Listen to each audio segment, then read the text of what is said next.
Welcome to today's webinar on safeguarding you from free expression, the cost and the consequences.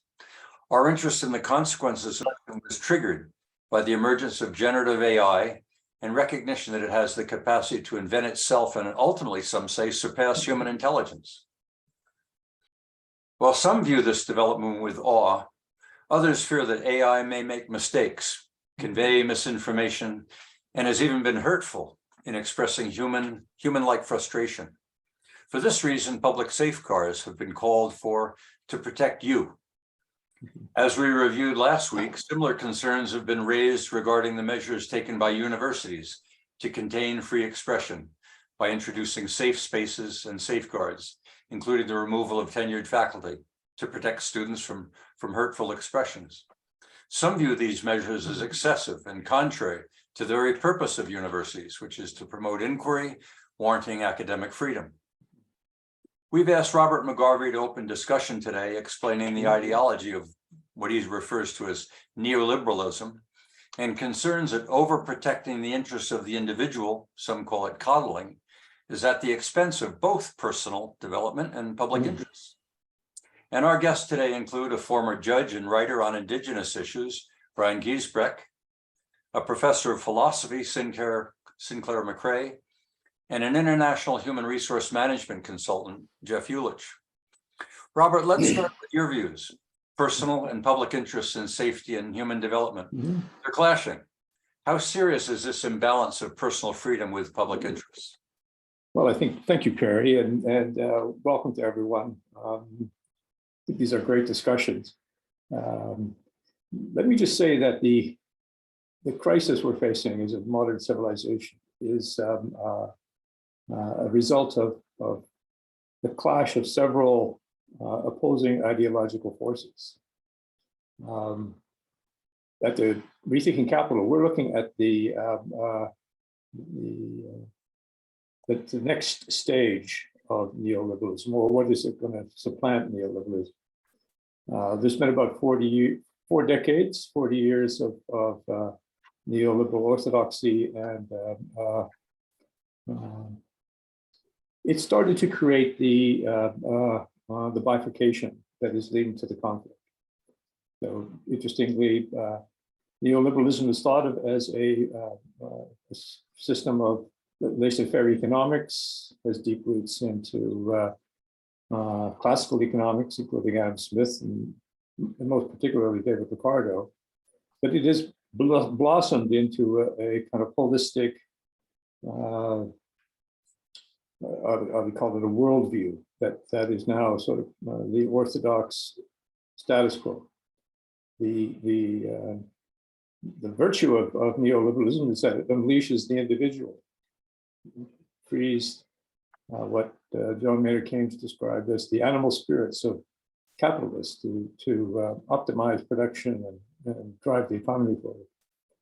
Ironically, the ethics of extreme individualism have also had the opposite, contrary effect. They've unleashed the we call it the identity politics movement, and the freedom of unleashed individuals now have to identify not as members of our society, but as particular subgroups, whether it's an ethnic, generic, sexual, or other kinds of subgroups. And more importantly, the subgroups have seen themselves now as specialized, oppressed minorities that somehow are subject to the will of society.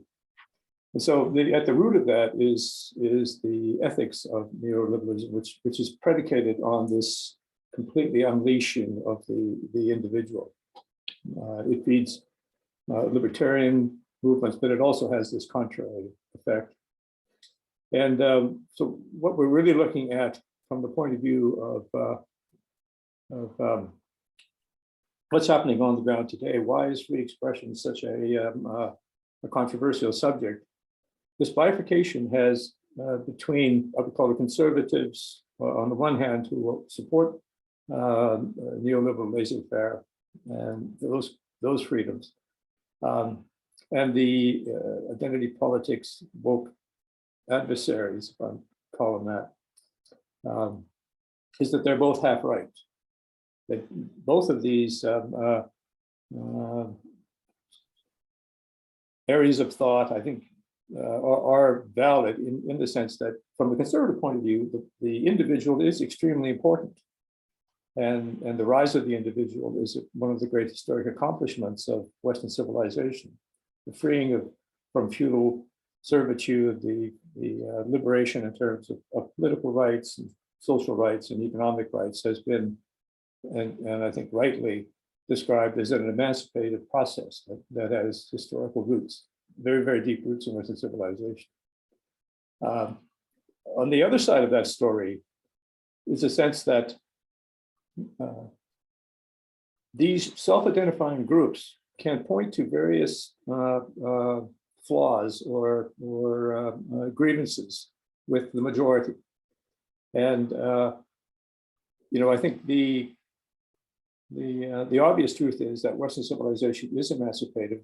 There is what we call normative gaps that develop in the system. So what is always behind what ought to be, the normative ideal. And so as you look at that gap, you can interpret it two ways.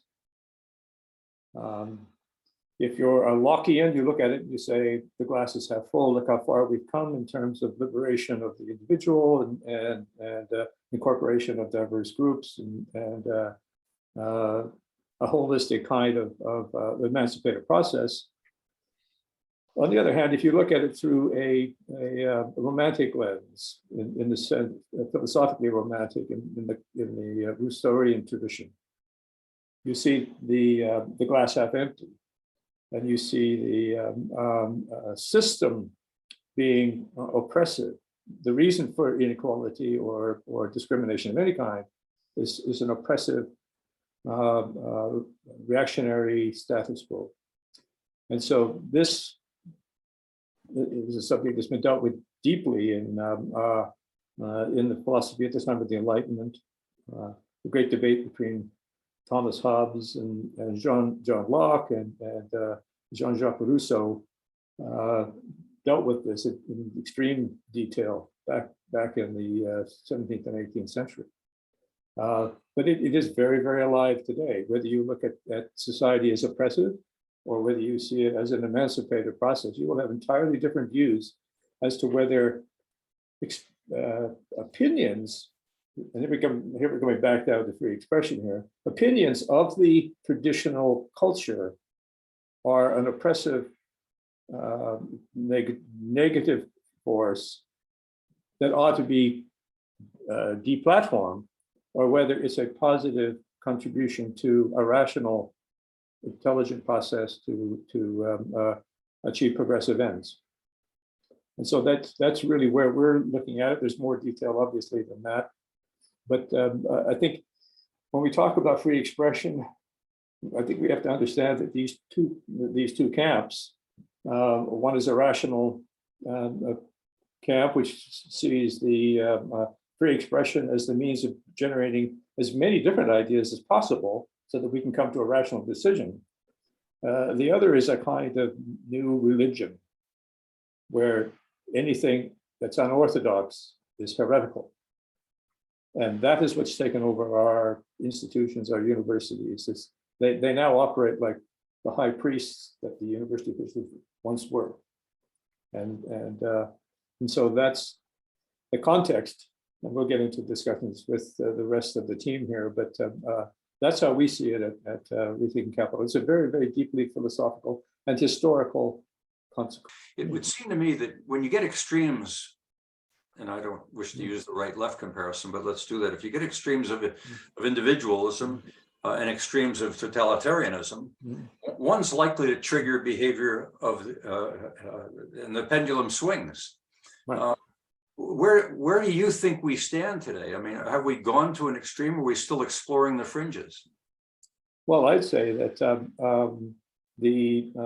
what I call the religious left has fully taken over education at all levels. I mean, it is heretical to suggest otherwise. And so if you look at universities, you see it, but it's very deeply in the public school system, right down to the primary grades.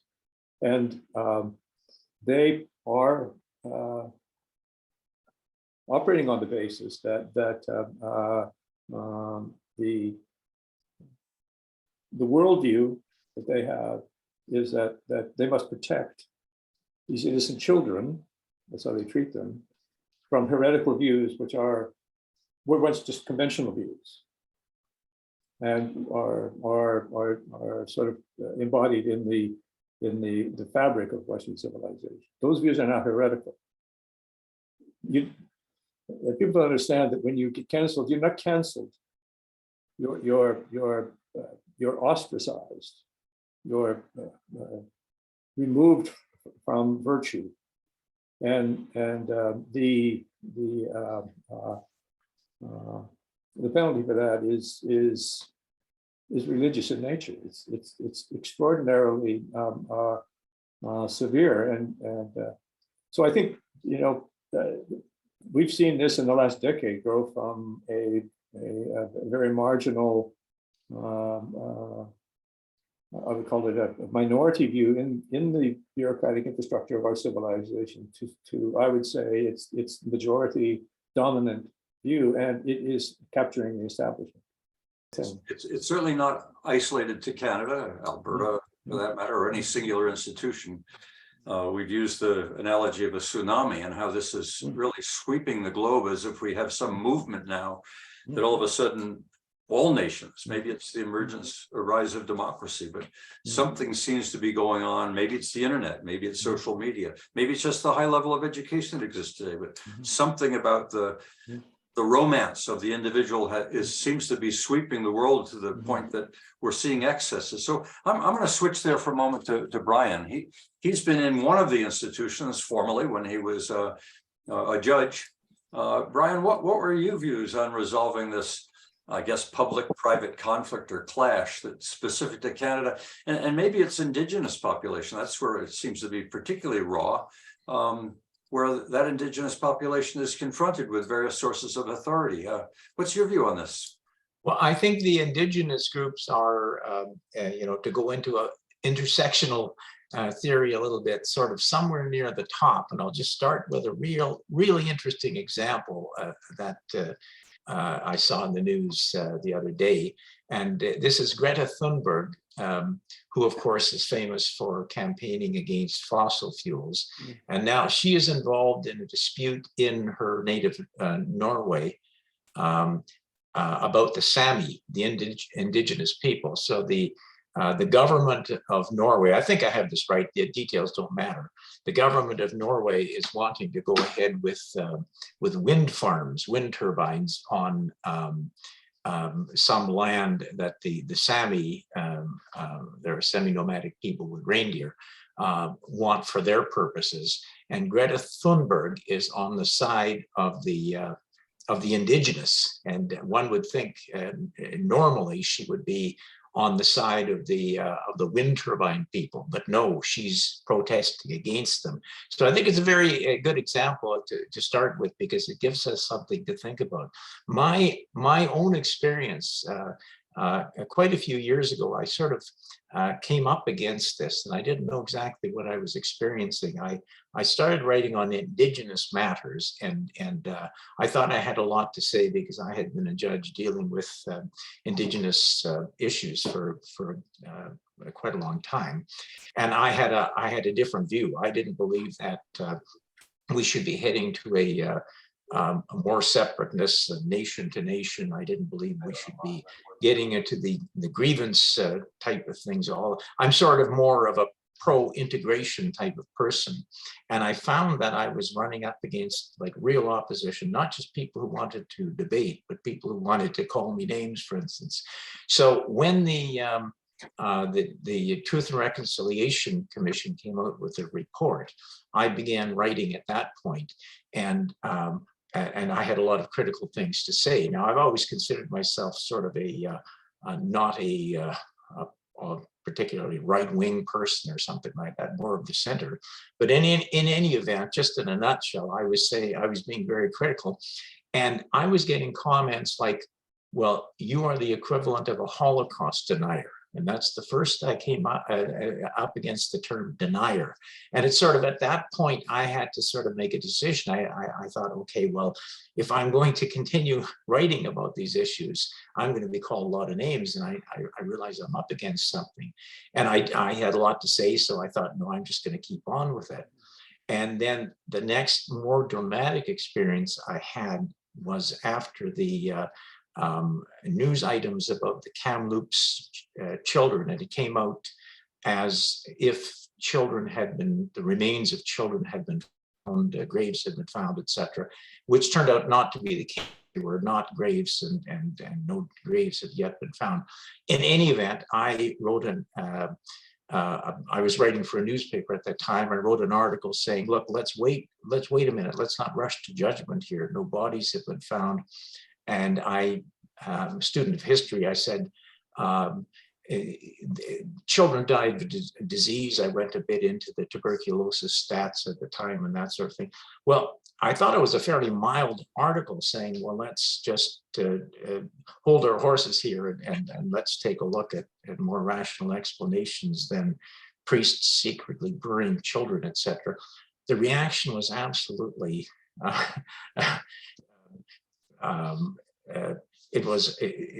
it resulted in protests. It resulted in the newspaper was absolutely under siege. And at that point, I actually got canceled. I'd written for them for a number of years, and I sort of reviewed what I had written to see, well, did I say something really wrong? And I don't think I did.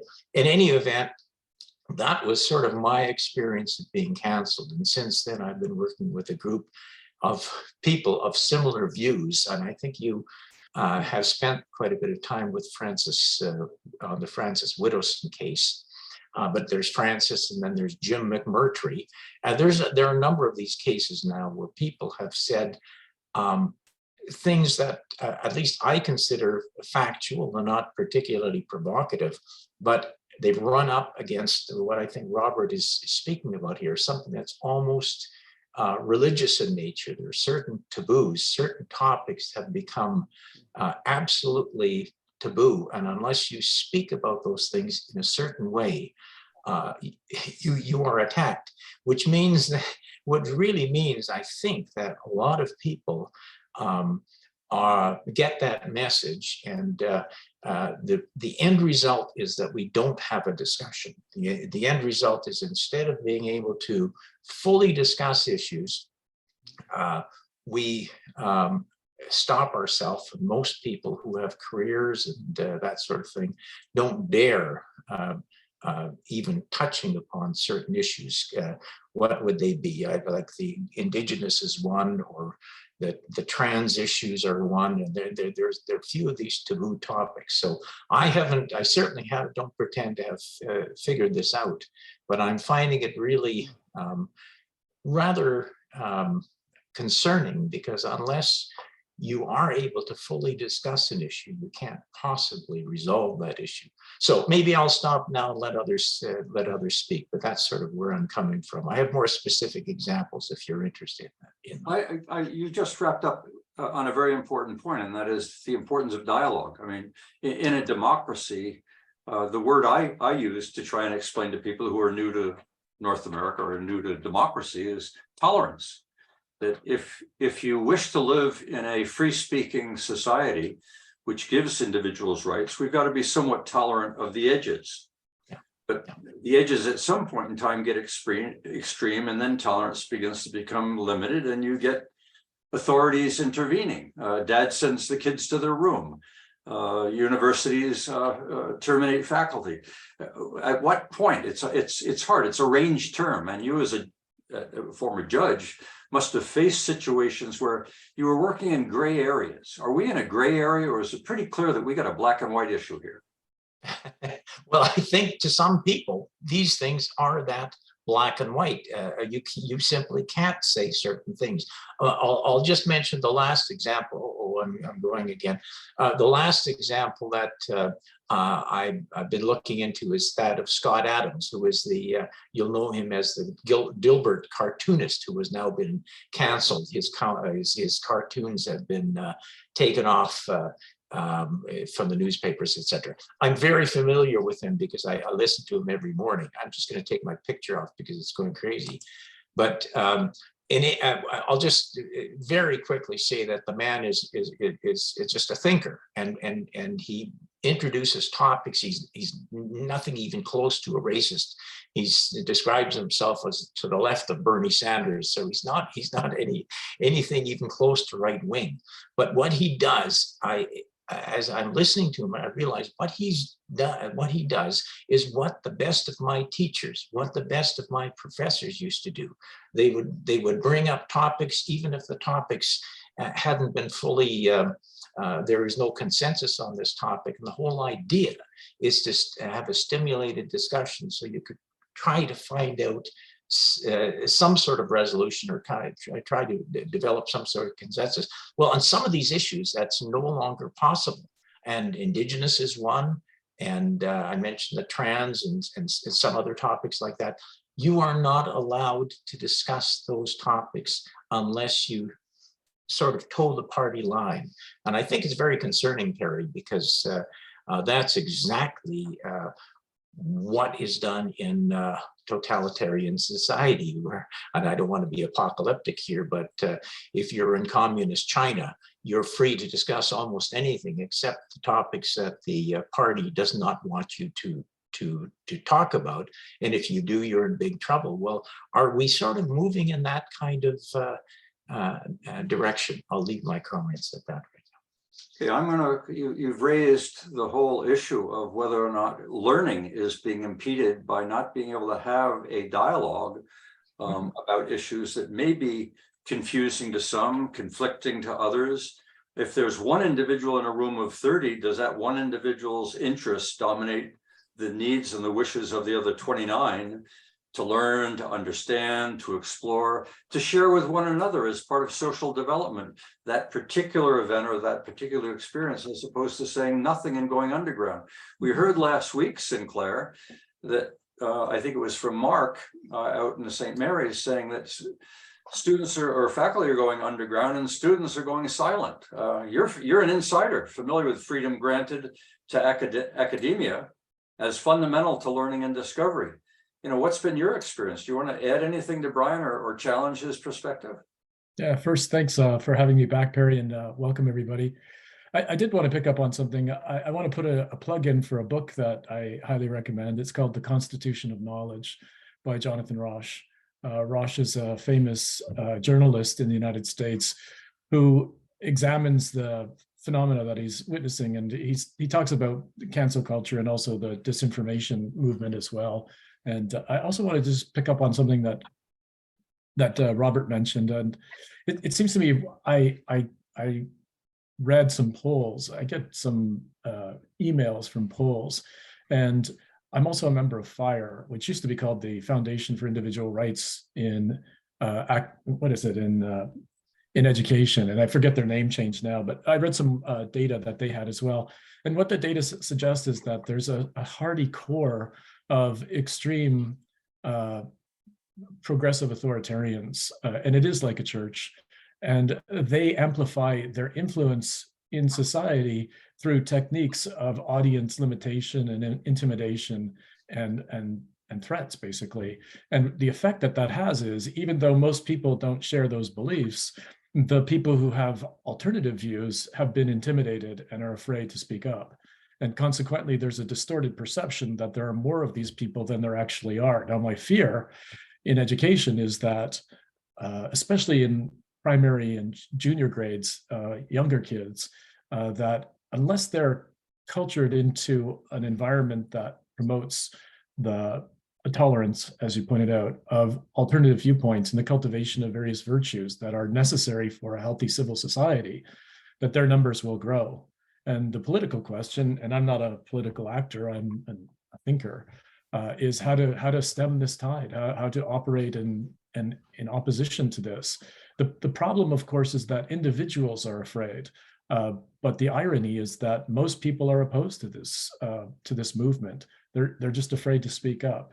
I have some protection because at my institution, first of all, I'm close to retirement age, but secondly, I have tenure. So when I criticize my colleagues, and for example, I wrote public letters against the president of my institution and against the president of my faculty in response to persecution of Francis, and also for other reasons as well.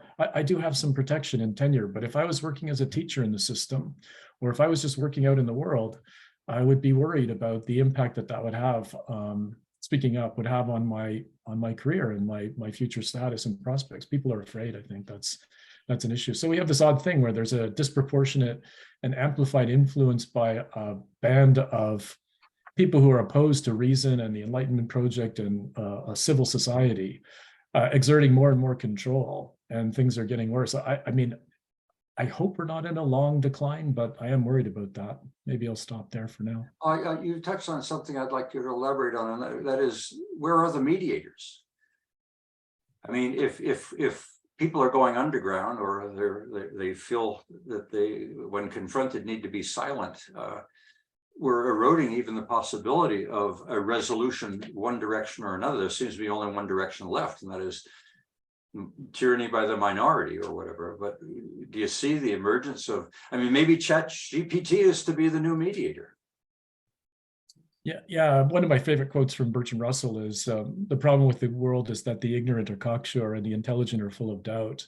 I mean, I think what he's getting at is there's an underlying culture that needs to be grown that tolerates dissent. And that, for example, being able to entertain competing points of view. And as Mark was saying last week, engaging in the project of rational disputation, honoring principled dissent and disconfirmation and the focus on disproof. I think that's really what's threatened. And the question I'm thinking about is, how can we promote that culture in schools and with young people? Certainly we have to model it, but that's a really hard question for me, because I'll frame it in terms of the right to freedom of expression. The problem isn't that we don't have a right to freedom of expression. It's that we're operating in an environment where people are afraid to exercise their right to freedom of expression. And it's even worse outside of the institution where I'm working at, because like I say, I have the protection of tenure. How do we foster a culture? How do we lose that culture? But how do we foster a culture in which people are willing to entertain and discuss ideas that they disagree with? That's a hard question. One of the fundamental changes in Canada and almost worldwide has been immigration. The transition to a multicultural society from one that may well have in the past been dominated by one culture or one perspective. And so one's bound to expect there to be some disagreement or dissonance between Christianity and Islam, which has a lot of history to it, or what happened in Yugoslavia. Whenever you bring new cultures together, you're bound to have a period where you need that mediator to speak of tolerance. The priest in the church, the mayor in the town, the radio commentator, the communicator. And I mean, we took direction, and we have a federal government that is a champion of multiculturalism. And yet I'm not sure the institutional transitions to accompany that were formed. We seem to have been going in the opposite direction. You or Brian might want to weigh in on this. I didn't expect that topic to come up, but I'd like you to entertain it for a minute. Is a multicultural policy one that's got to be introducing more tolerance? I think there's a difference between being tolerant of different religious, faith-based belief systems and different people. And the kind of tolerance that I'm concerned about is a tolerance for differing viewpoints. So I think those things are different. I mean, I understand there's some overlap, or there could be some overlap, but it's really the latter that I'm concerned about. The idea that we should promote the expression of ideas that people disagree with. Surely the school system would be a place where we could promote that. And I'm worried that that's not happening, and we're seeing some of the output of that, and it's going to get worse. Well, we've seen, and Robert, you spoke of it last week, religious intolerance is something we are familiar with. Maybe that's the period we're going to have to go through, is the extremes. Maybe we will be burning someone. I mean, certainly firing someone who was once tenured at a university is almost the 22nd century equivalent. You're smiling, Robert. I got a sense you want to jump in here. Go ahead. Well, yeah, I think the general consensus is pretty clear that I think there is truth in the woke narrative, if I can describe it that way. You know, there is room to improve relations with all of these different minority groups. I think that, and they can all make a legitimate claim to have, improvements in a kind of elevation in their status. So that's the logic that applies to much of woke criticism. It's the romantic underpinning that the reason for that difference in status, if you want to call it that, or discrimination, is a deliberate oppression of those peoples. That in the natural state, in the absence of that oppression, we would have a perfect liberty. And so the reason that I would call it the woke establishment is so vociferous and so intolerant is because their goal is to solve that problem, and you solve it by destroying the oppressor. Now, you talk about how does romanticism work itself out in history? Well, it's usually worked itself out in violence. You know, Rousseau, the original romantic, informed the French Revolutionary reign of terror, because the very presence of inequality in pre-revolutionary France had to be the result of oppressive aristocracy. So the romantic view is, well, let's bring out the guillotine and eliminate the oppressive force, and liberty will bloom. You can see the same in the romanticism of the early communist revolution, the Bolshevik revolutions in Russia, where the oppressor was seen to be the bourgeoisie capitalists and the peasant landowners. So destroy them, and liberty will emerge.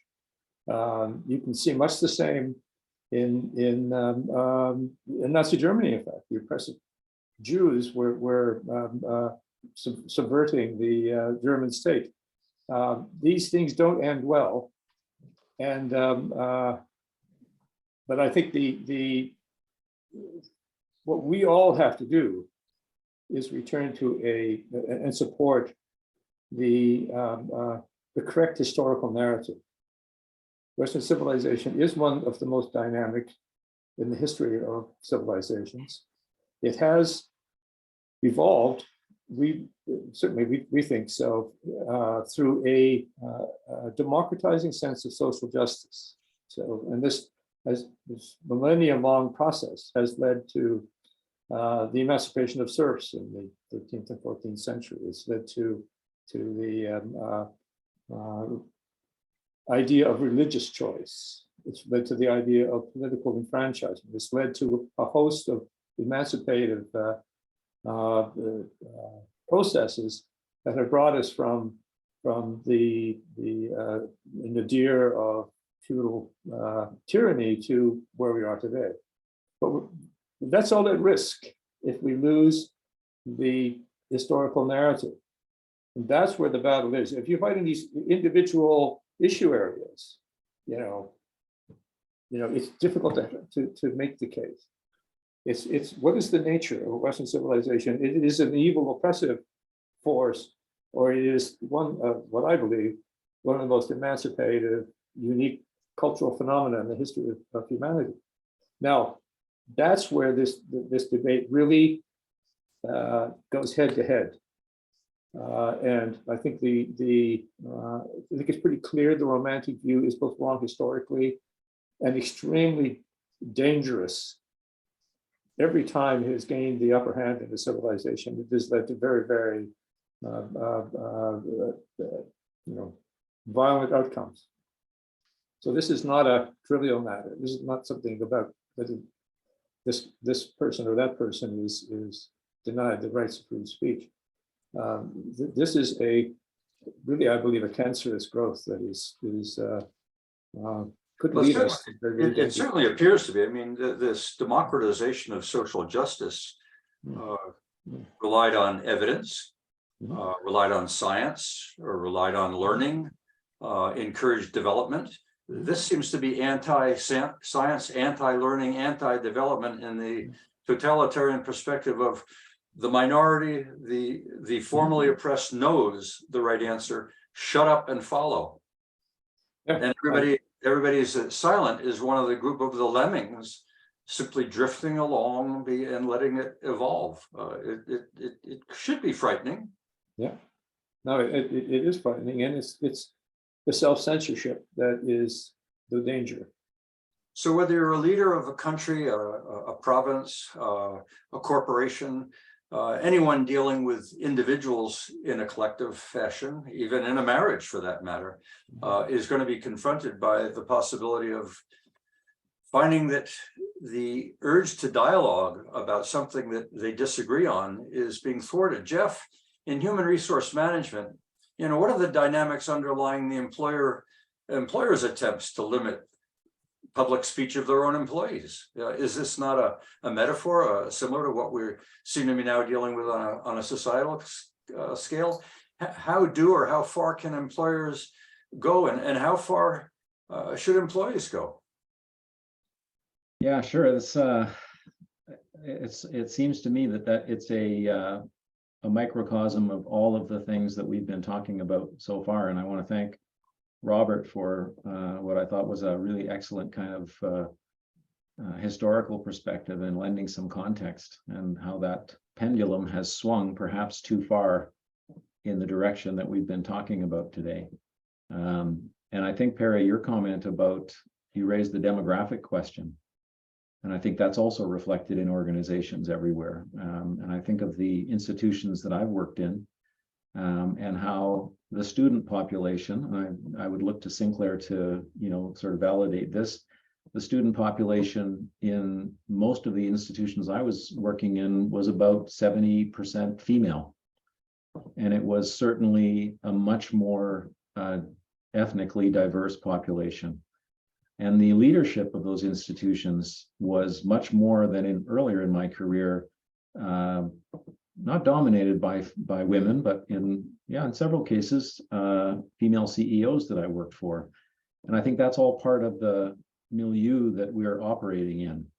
And I think, given what Sinclair said last time about the amount of time that young people spend on social media, their degree of exposure to ideas, some of them the challenging, their exposure to commenting on things and being shut down, and then organizations' obligation to create a safe and healthy work environment.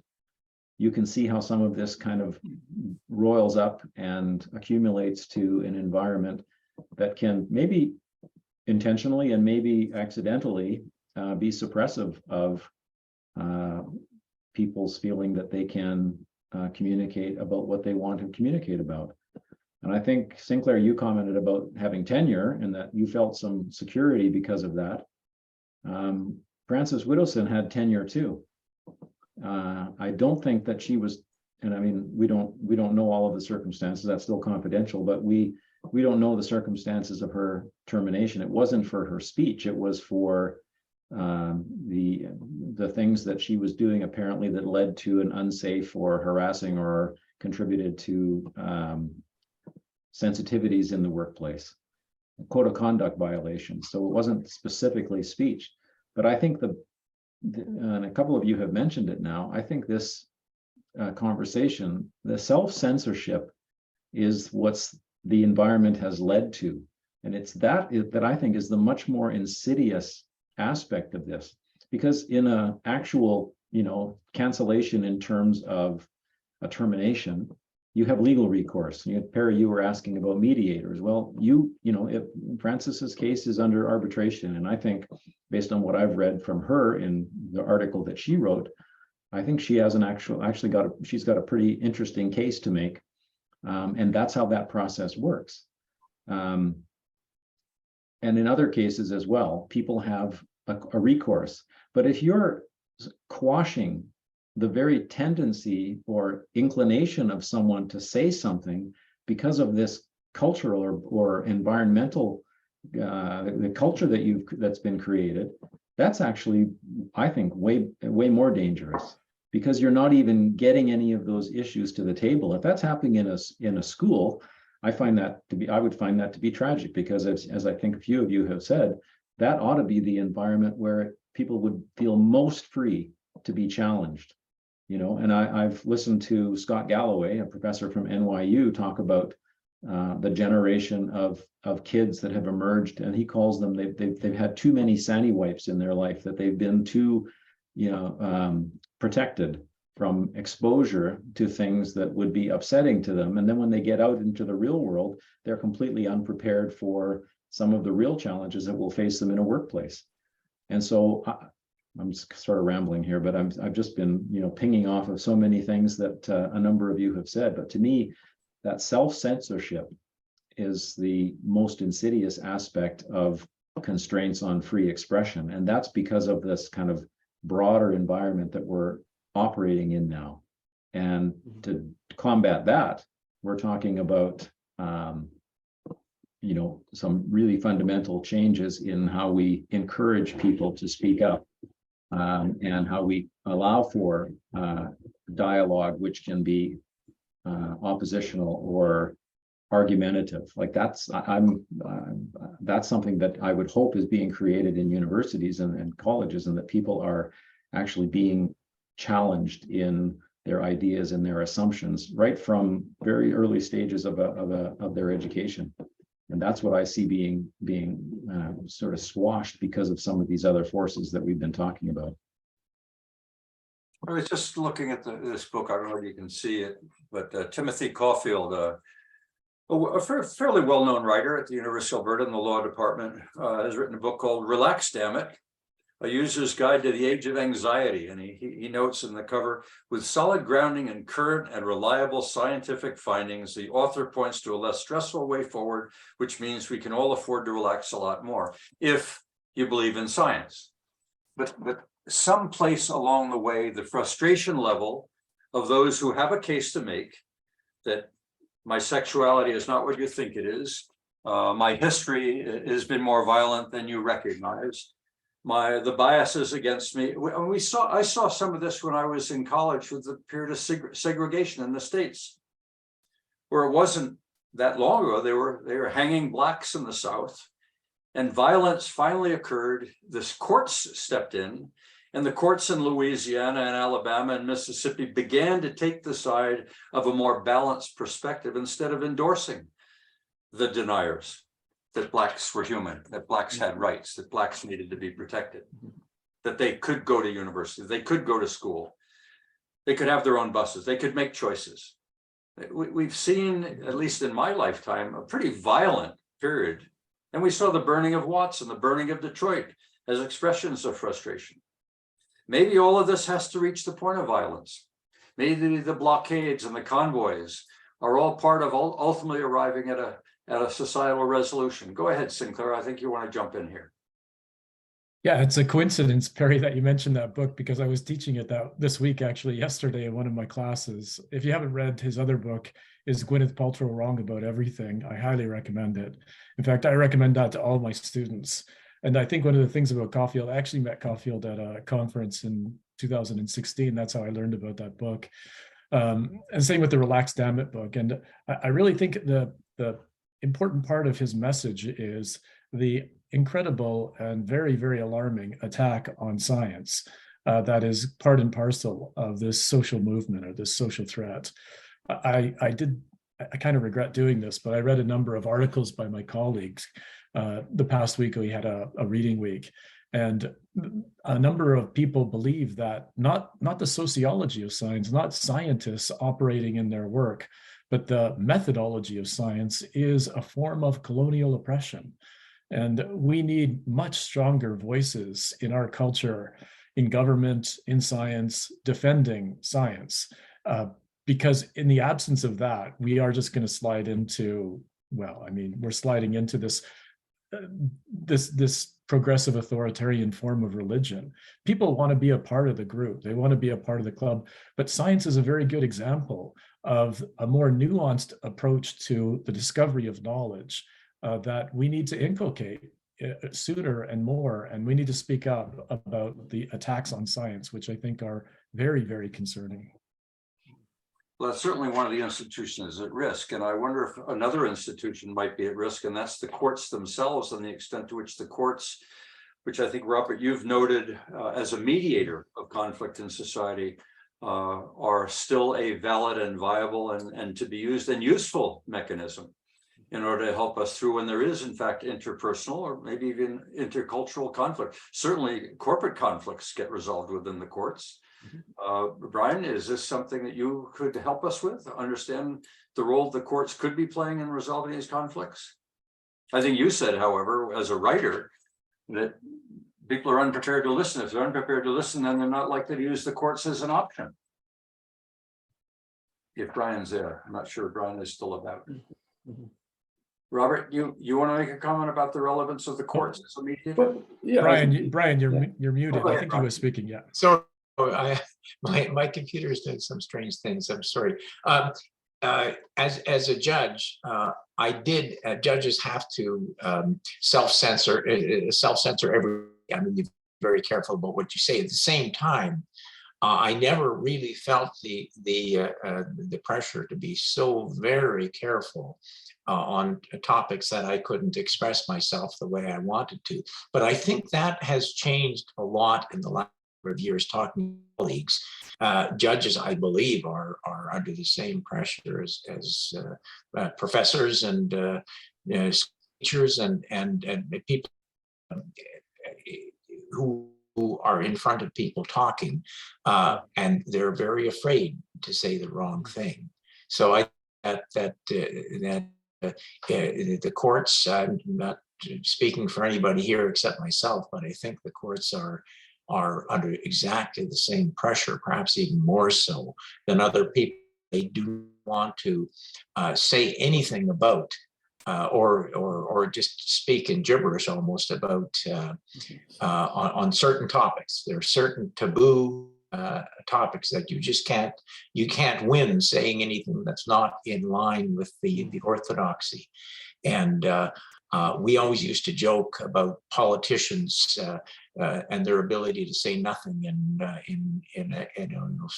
speak for 5 minutes and say nothing. And I wonder if that's what our university students that we're putting out now are going to do.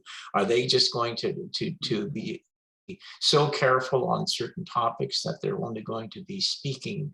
Are they only going to be towing the party line on every issue? That's sort of what my concern. But in summary, I think that the courts are definitely feeling exactly the same pressure as in all of the other institutions, Perry.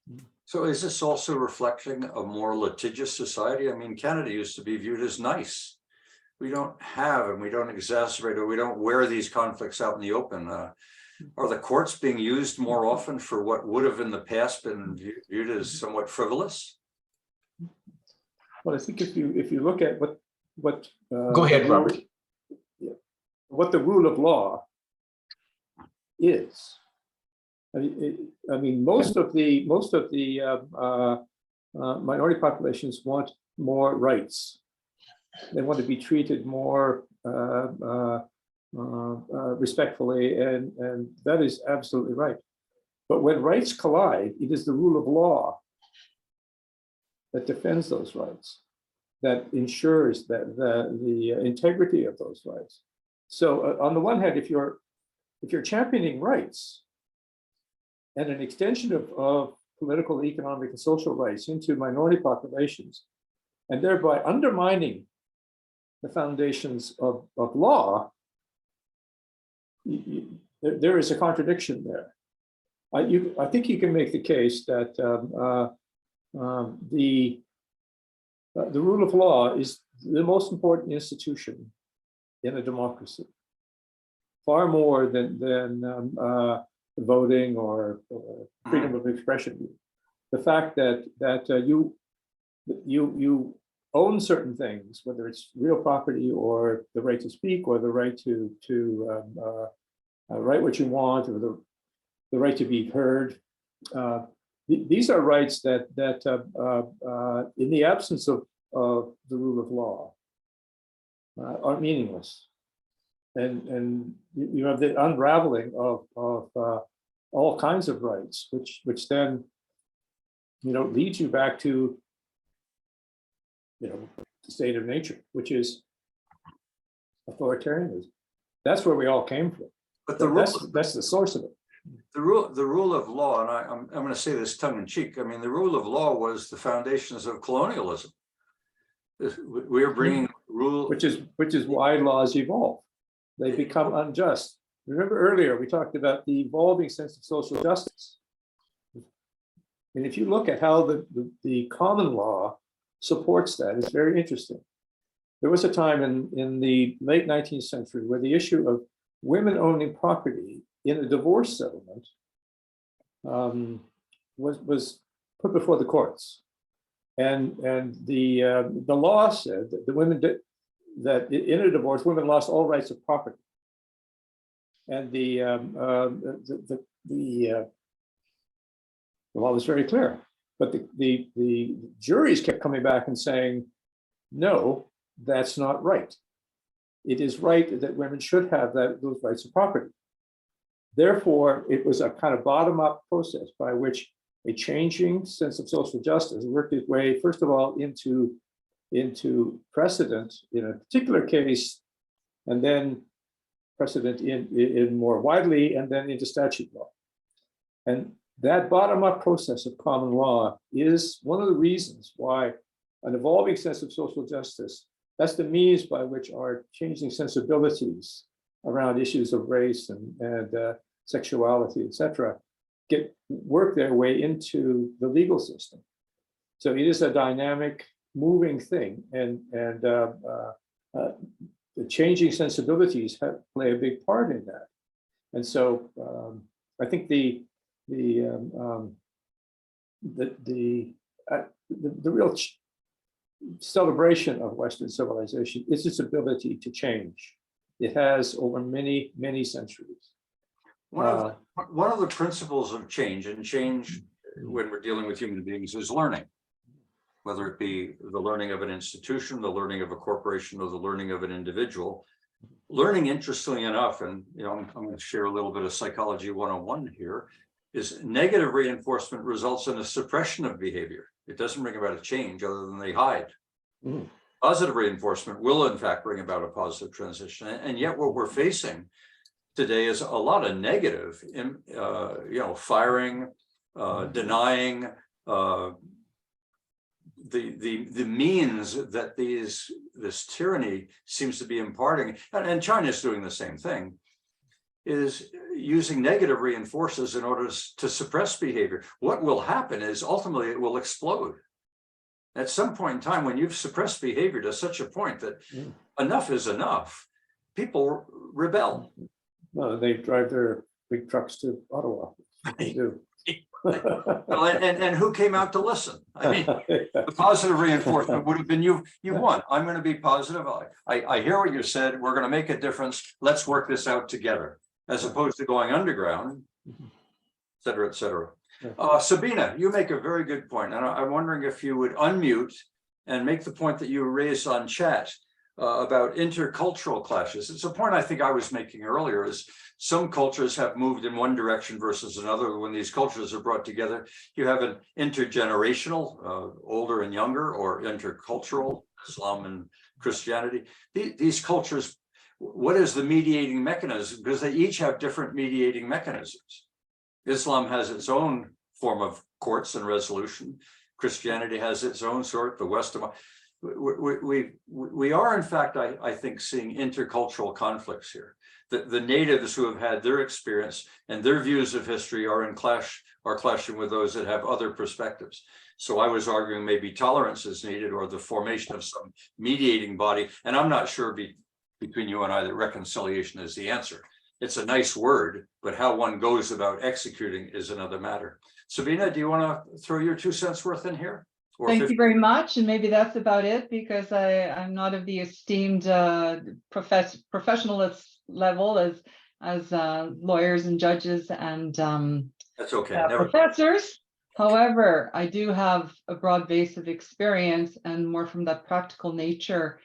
So for me, I brought up the intergenerational trauma, more so not from the Indigenous situation that we have become aware of and we're being educated to be aware of here in Canada, but more from World War II, being a first generation Canadian, how my family, got deported to Siberia from Poland.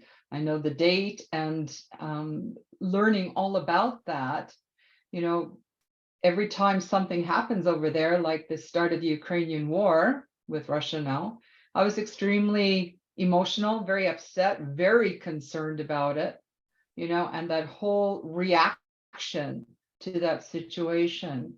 So it's that kind of experience from cultural perspective through the generations, but also that I think as we here in North America and particularly Canada, we have grown to become more tolerant with the younger generations, of mixed interracial relationships, of being open, being accepting, until it's us older folks that start imparting, the old belief systems onto the younger people that start creating that conflict. But also when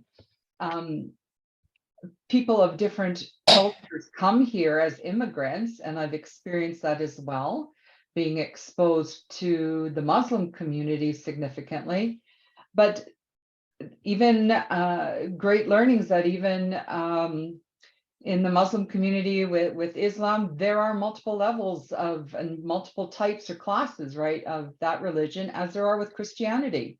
So that was a big awareness. So it's a lot of it is not knowing. And so as an individual, a person has to have that attitude of openness and receiving to be able to objectively listen and learn and ask questions without challenge. So I know I've asked questions, not intending to offend anybody. So now I've learned to always preface a question. I'm not here to offend, I'm here to learn, and understand about you or where you come from or what the situation is. But when you have those two parties come that originally in their former countries were warring with each other, sparring over centuries, they come here on our common ground, as I referred to Canada, our multiculturalism acceptance, and they start clashing. And we can see that with the gangs and the groups that are coming together. And it's almost, it's very obvious to me that we are becoming the minority. And that's what I'm having a difficulty dealing with. And therefore, as a citizen, and now a minority state, so to speak, I am moving into that place of self-censorship, being cautious what I say. Do I bother saying anything? What's the purpose? It's just going to create greater conflict. So we have to be careful as citizens of this society not to propagate further, especially now that we are opening up greater and greater the discussions that have been so suppressed. It's always been there, right? Just like prostitution, it's always been there through the centuries, but now it's an open conversation. So that's sort of the angle where I was coming from, Perry and others, because I believe that, yes, this is a problem, but it's based on the generations and how we affect and impact that. It's one thing to talk about it. What are we going to do about it? How can we act, as individuals to be able to speak that truth to power without fear of retribution of any kind, even in the workplace, right? Yeah, That is still a challenge. I buy into the importance of listening, the importance of dialogue, the importance of tolerance when you have conflict, to get it out in the open, to breathe, to relax. to learn from one another, to experience some things in common, to find common grounds and grow. I mean, I can think of New York City with the Jews and the Italians, and I mean, the multicultural conflict of the 19th century was enormous. But in time, West Side Story happened, and it evolved, and peace occurred, and they moved out into the society. But it was education that played a strong role there. Education and the tolerance of living in a new world together and finding your new space. But today, as was pointed out very early, our educational system is buying into. Intolerance is being reinforced. The child in Morinville that has a litter box in the hallway because she is identifying as a cat. At some point in time, somebody steps in and says enough is enough. I mean, in New York City, the gangs did play a role in beating one another up and finally creating circumstances where we need to find some peaceful grounds. And the middleman showed up. The Black Panthers played a role in trying to use violence as a means of suppressing certain types of behavior, but it ultimately settled and has evolved. I come back to tolerance over and over again, but at some point in time, when people are eroding our institutions, like our universities, like our schools, and maybe our court system, maybe violence is called for, and maybe the silent majority needs to step in. Yeah, well, on the positive side of that conversation, as you pointed out, North America is a great value level upper. People come from all different backgrounds, and whether they're of European heritage or whatever, they soon realize that not only their best personal interests, but their value harmonization around higher levels of human cooperation, with a greater sharing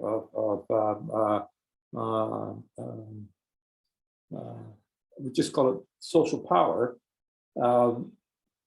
is liberating for them. I mean, people are beating the doors down again in North America so that their children can have this escalator to human capital development. The real potential of these kids is only fully realizable in a society that lets them in and takes them and identifies their talents and develops them as fully as possible. That's the secret of North America. We've incorporated hundreds of different cultures. So I'm not worried about the class of cultures at that level. It's the internal culture that is troubling. And I think that the way to fight that, what do? We represent Western history for what it really is. It is unique in the history of civilizations. It's dynamic in ways that no other civilization has been. It's driven by this evolving sense of social justice. It has moved to become more inclusive, more tolerant, more multi-ethnic. And I think we stand at the precipice of a giant world of opportunity. The human capital potential in North America is astonishing. And oh, by the way, we through the diaspora, we're linked to every civilization and culture in the world. The opportunity is here. And I think, you know, the culture war is to a certain extent inevitable, but we really have to start looking at who we are, what we are, and we're not the evil oppressor. We are the emancipator. And if we get that right, Okay, so Robert, they will follow. freedom is a drug. As you pointed out, I mean, North America offers, and I'm skipping the border. North America offers something rare, at least to this extent in the world: freedom. Right. Freedom brings with it responsibility. That's right. And I'm not quite sure that this tyranny is going on appreciates that, you know, freedom without responsibility is anarchy. Well, I think it's again, we don't know the basics. What's a right? A right is a trinity of power, privilege, and responsibility. It is, in fact, some part of an embodiment of the exercise of sovereignty. So it's very powerful. A right is extraordinarily powerful, but it's a trinity. And if you leave one of the legs of the three-legged stool off, it falls over. So we've had a rights revolution now going for many, many centuries, an expanding threshold of rights operating in the four vectors of social power. It's operating politically through the transition from monarchy to oligarchical democracy to the modern representative democracy. It's been operating through capitalism, expanding property rights. Until very recently, they were expanding dramatically. They're concentrating now, but it's also operating socially through a social leveling, the reduction in elitism in Western society, and the whole question of spiritual choice. I mean, this is a foundational right. It used to be the right of your prince to determine whether you would be a Lutheran state or a Catholic state, and those were absolute choices. It's the rights have now evolved from those princes down to various churches, down to the individuals, and so that process, that historical story, that narrative of emancipation through rights and reason is the Western story. But it's gone now to an extreme. To say I have free expression now, and you need to pay attention to what I feel. I mean, it's not even a physical declaration.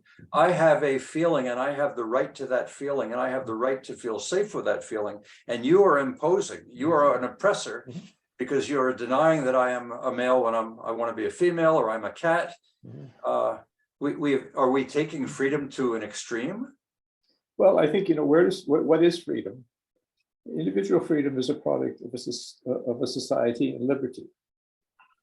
Liberty is a social phenomenon from which we draw, as individuals, our degrees of personal freedom. As we advance liberty in society, we increase the degrees of individual freedom. But that's because we're all accepting rights and therefore responsibilities that used to be institutionalized. People told us how to behave. Now we have to make up our minds to behave properly because we own that right. So I think the challenge we face is first of all understanding where we're coming from and the unique qualities of the West. It came from European origins, but it's now a global phenomenon, and it welcomes almost everybody. And I think that's the secret sauce. We have to get that story, because that counteracts the oppressor story.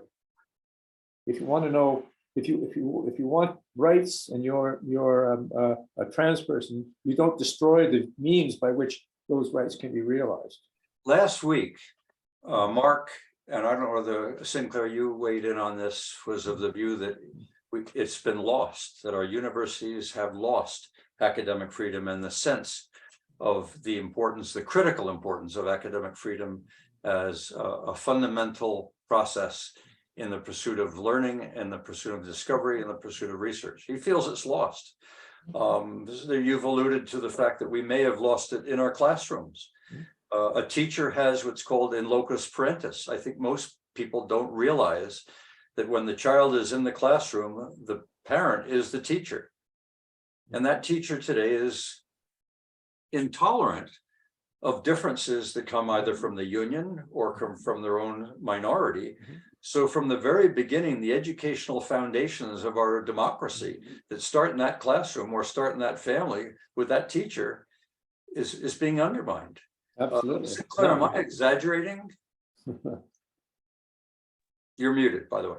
Yeah, no. So Perry, if I understand your worry is that if the people who are responsible for cultivating a society that shows respect for our basic freedoms and responsibilities are themselves undermining that, then we've got some work to do. We've got some trouble.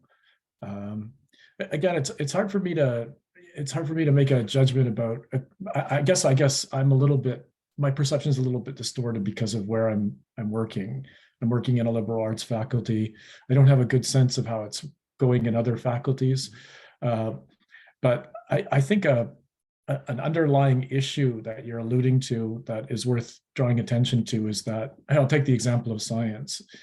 I just think many of my colleagues don't understand what science is and how it functions.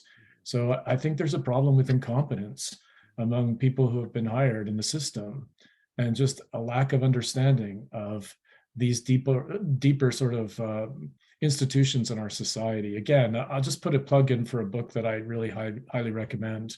I think, Randall, you made a reference to this. There's a book by Joseph Heath called Enlightenment 2.0.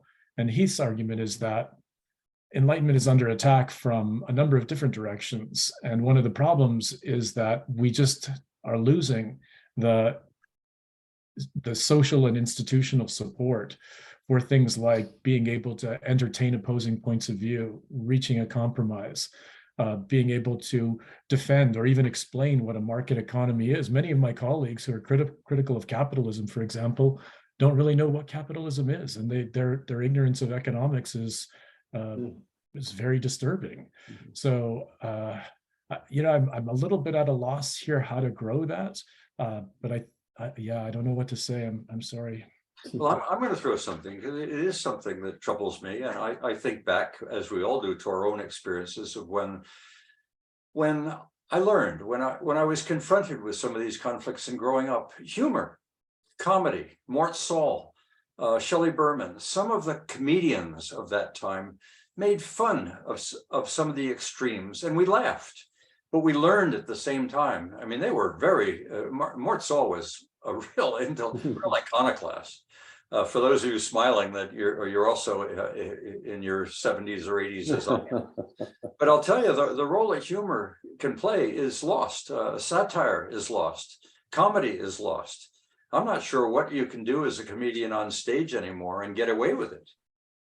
So if this culture of denial, this culture of feeling you're picking on me and my rights, I'm going to stand up and throw you off that stage. I don't dare hire you. I don't dare put a program together that is a comedy to laugh at some of the excesses.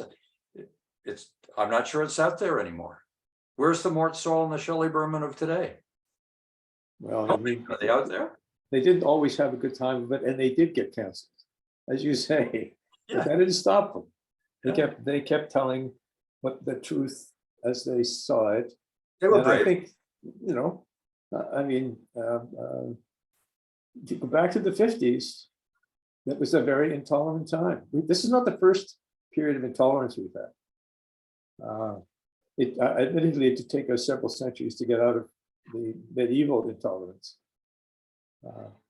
But I think if we look at the methods by which science rose in the face of the Roman Church in the Middle Ages, there's a model for how to escape tyranny, mind control.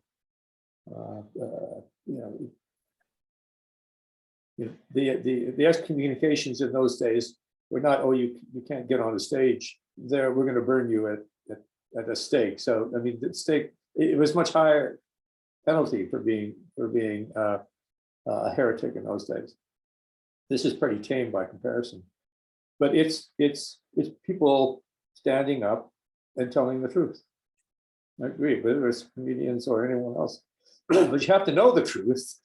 You have to know what science is and how important the rise of rational thought was to escaping medieval superstition. That was a fundamental transition for the West, we're going to call it that. And we need to, that's the level at which this debate needs to take place. So I'm going to take this back to the classroom again. Is it socially responsible for every student to get a passing grade? Is it socially responsible to pursue equity where everybody needs to be the same weight, the same height, the same class, the same threats? I mean, it seems to me individual differences should be tolerated, but there are limits and boundaries in the commons where we come together in terms of behavior. In the US, they'll use a gun to resolve it. In Canada, we're nicer. But the intolerance of individual differences, the problem on one side, the overexpression of individual rights on the other. And I fail to see where the mediator is in the middle of this. I thought that that was the role of the parent, the teacher, the mayor, the state. And yet I see them being manipulated into taking positions right or left instead of taking that middle ground of being in the mediator of conflict. So we as a society can continue to evolve and develop, because we're in a stall and potentially going backwards. Brian, you've been silent for a bit there. I'm going to get into wrap up. We've got about 10 more minutes. So you want to share with us any concluding comments, and then I'll draw on the audience. Well, your last Rant. idea that you shared with us, Perry. Yeah, I think we have found ourselves somehow locked into this place where the idea is, yes, every group, every different group has to do exactly the same, or else there's something wrong with the system. In other words, this particular demographic group, if there are too many of those people in jail, that means something wrong with the system. If there are not enough of the people in another group who pass their tests, then that's something wrong with the system. And I think we've put this self into this DEI prison. And I don't really see any easy way to, because it's completely accepted, it seems to me, right through the system. The government is now accepting it, the universities, that's where it comes from. And until we somehow, I don't know, get back to the idea of merit and the old Martin Luther King of skin color is really almost an irrelevancy. I don't see how we're going to do very, because the this new thinking and this thinking, obsessed type thinking, equality, they sound such nice terms, diversity, inclusion, and equity, so nice. But what it means is really a type of ending up, and this is again some type of totalitarian system, and that does seem to where the direction we're headed. I have no idea. My own answer would be what you right at the beginning should be. We should be not to debate. We should not certain topics. We should use our and try to have discussions. Seems to be increasingly difficult. Thank you. Randall, I always give you a word or two. You've been chatting a bit. Is there a comment that you wish to make here? Be brief if you would. We've got a few more minutes. Yeah, we all continue to think that we're rational beings and the other people are not rational. Yeah, that's not fair. But certainly we need our egos to be functional. So we keep promoting ourselves as though we know what we're talking about. But I'm thinking that under the growing uncertainties of our world, there's a lot of stress, a lot of hysterical responses, a lot of radicalization of ideas and thoughts. And we're becoming very defensive emotionally and going to a very primitive place. So we can't listen to other points of view anymore. Those do not validate us, and we're suspected they come from something evil that's penetrating our righteous minds. So I think that I go back to what I keep repeating. There's just too much information. We're anxious, and we're starting to get defensive, and defensiveness can escalate to a point of open conflict, which we see periodically. But if we're at a tipping point, some leader right now, whether influencer or somebody using bots on the web, they can really cause us to go into a tailspin overall. So I'm not very hopeful, but on the other hand, I am trying to start a systems collaboration lab. So if anybody's interested in joining me in a solution on that, I welcome you. Okay, thank you, Randall. I don't see any other hands up. If Tom, Sabina, any others want to make a comment from the viewership? Make an observation? Hello, Dale Alton from the Peanut Gallery. Go ahead, Dale. What an amazing just depth of knowledge and professionalism, etc. So I'm going to speak on a slightly different level. Please excuse me. We talked about the Christian impact and the challenge in education. I'd like to bring to mind, like, higher education. Some of the universities, slavery, health, and orphanages were often a result of the push to a level of social justice that had a higher or more transcendent position. I think that when we look at the sharing of equality or power, or speaking to power or truth, etc., I think we often look at that as a virtue, but I'm wondering sometimes, how is that different from just self-actualization and pride based on oneself, which is has been around for forever.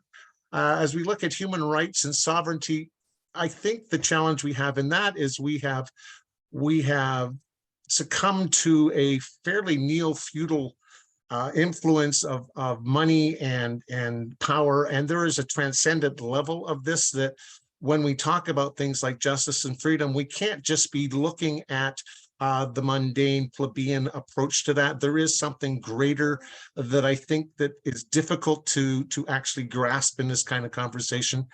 I think I loved the comment on Scott Adams and Dilbert. One of the things that I see there that is most important is, as a thinker, he took courage.